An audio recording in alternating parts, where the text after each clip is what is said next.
नमस्कार दोस्तों, मैं निधि सिंह आप सभी का सनातन आराधना में स्वागत करती हूँ।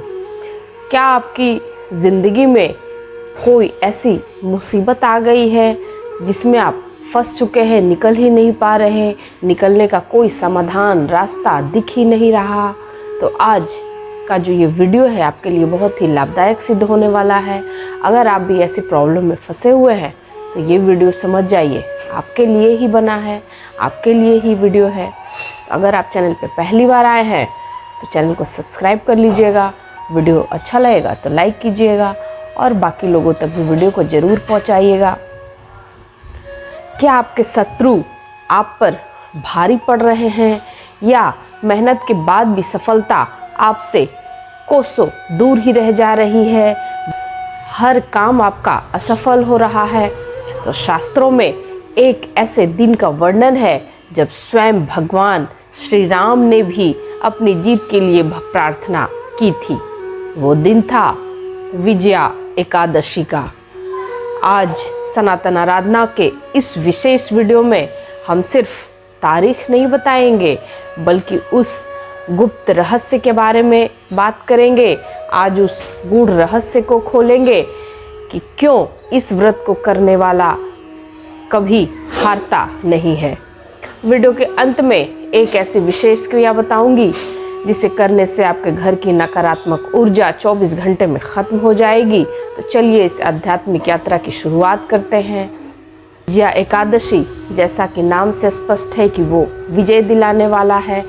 फाल्गुन मास का जो कृष्ण पक्ष की एकादशी है वो इतनी शक्तिशाली आखिर क्यों है? तो पद्म पुराण के अनुसार अगर हम देखें तो यह व्रत राजाओं को राज्य दिलाने वाला, सामान्य मनुष्य को कठिन से कठिन परिस्थिति से उबारने वाला बताया गया है। इसका जो सबसे बड़ा महत्व है कि आपके संकल्प की शक्ति को यह जागृत करता है। जब मन में संदेह हो कि मैं जीतूंगा या नहीं जीतूंगा, अगर ऐसा संदेह आपके मन में कोई भी कार्य प्रारंभ करने के पहले आ रहा हो तो यह आपके लिए बहुत ही चमत्कारी सिद्ध होगा। अगर यह व्रत आप करते हैं तो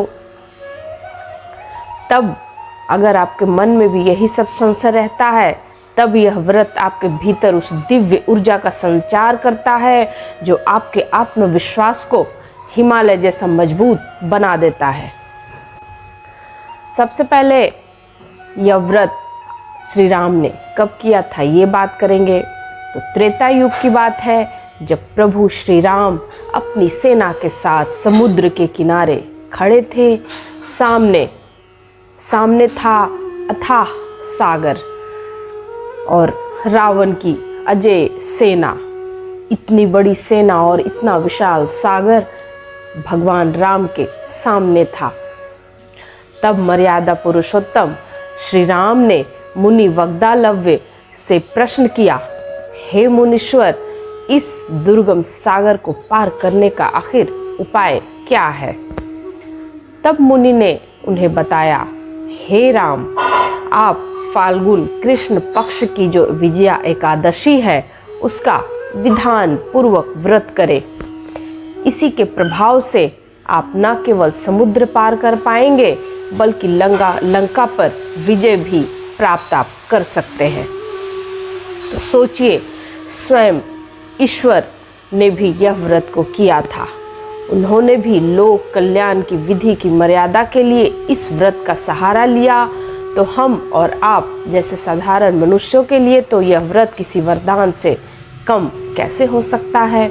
यह व्रत सोचिए, प्रभु श्री राम की भी मदद इस व्रत के कारण हो पाई और यूँ कहें कि विजय की प्राप्ति उनको हो पाई। सही टाइम होना बहुत ज़रूरी है क्योंकि सही समय पर जो पूजा होती है, अगर आप सही समय पर पूजा करते हैं तो उसका फल आपको मिलता ही मिलता है।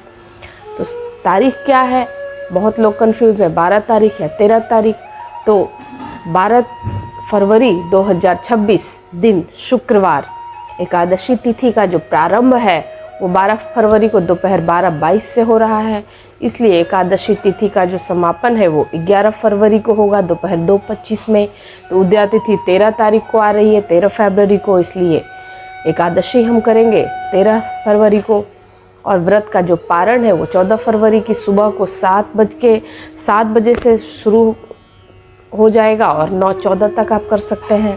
इसके ये पारण का मुहूर्त है। तो जो शुक्रवार का दिन होने के कारण इस बार महालक्ष्मी का आशीर्वाद भी इस एकादशी के साथ जुड़ा हुआ है, जो इसे धन और ऐश्वर्य के लिए भी खास बनाता है। तो इस दिन आप यह व्रत करें, विजय भी प्राप्त होगी और लक्ष्मी भी खुश हो जाएंगी, लक्ष्मी माँ का भी आशीर्वाद मिलने वाला है, तो आपको डबल फायदा हो जाएगा। एकादशियों से भिन्न है यहाँ सप्त धान्य, जो 7 अनाज होता है, इसका विशेष महत्व है। तो सबसे पहले हम वेदी का निर्माण करेंगे। जमीन पर 7 तरह का अनाज, जौ, गेहूँ, चावल, मूंग, चना, बाजरा और तिल बिछाएंगे। फिर उस पर कलश स्थापना करेंगे। उस पर तांबे या मिट्टी का एक कलश रखेंगे। कलश में पंच पल्लव, आम के पत्ते और सुपारी डालेंगे। उसके बाद उसी पर मूर्ति की स्थापना करेंगे, भगवान विष्णु की स्थापना करेंगे। भगवान विष्णु की अगर मूर्ति है तो कलश के ऊपर ही रखिएगा। कलश के ऊपर भगवान विष्णु का स्वर्ण का अगर मूर्ति हो, पीतल का मूर्ति हो तो आप उस पर रखें। उसके बाद क्या करेंगे, अखंड दीप जलाएंगे। संभव हो तो पूरे दिन और रात आप घी का दीपक जलाना बिल्कुल मत भूलिएगा। दीपक जलाएंगे तो बहुत फायदा होगा। यह जो कलश है आपके शरीर का प्रतीक है और 7 अनाज आपके 7 धातुओं और चक्रों का। तो जब आप इस पर भगवान को बिठाते हैं तो आप अपने अस्तित्व को शुद्ध कर रहे हैं, ये इसका प्रतीक है। तुलसी दल एक दिन पहले ही आप तोड़ लें, क्योंकि एकादशी के दिन तुलसी बिल्कुल मत तोड़िए। अब महा उपाय क्या है, यदि कोई कोर्ट केस जमीन का विवाद चल रहा हो तो इस दिन विष्णु सहस्त्र नाम का पाठ आप जरूर कीजिए। कलश के सामने बैठकर ही करें, इससे बहुत ज़्यादा इफेक्ट पड़ता है। तो इस 13 फरवरी को अपनी हार को जीत में बदलने का यह अवसर आप बिल्कुल न छोड़ें।